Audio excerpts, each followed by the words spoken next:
Hello বন্ধুরা, তোমরা সবাই কেমন আছো? আজ আমি রান্না করব মশলাদার মাখানা।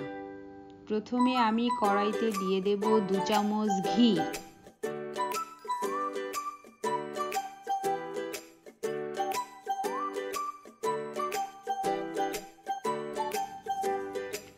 তারপর মাখানাগুলো দিয়ে দেব।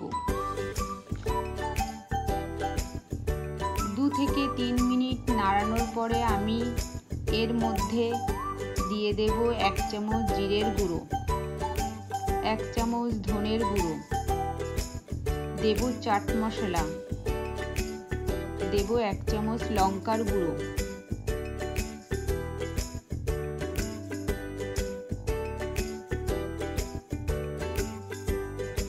দেব গোলমরিচের গুঁড়ো, দেব সামান্য হলুদ,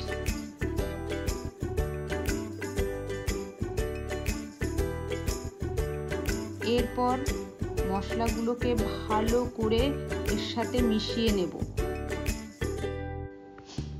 মেশানো হয়ে গেলে এর মধ্যে দিয়ে দেব স্বাদ মতো লবণ। লবণ দেওয়ার পরে আবার মাখানাগুলোকে মিশিয়ে নেব। শেষে নামানোর আগে আর একটু ঘি দিয়ে দেব। মশলা মাখানা রেডি। এবার আমি নামিয়ে নেব। আমার রেসিপিটি যদি ভালো লেগে থাকে তাহলে আপনারাও বাড়িতে তৈরি করে দেখতে পারেন। ভালো লাগলে অবশ্যই লাইক শেয়ার করবেন।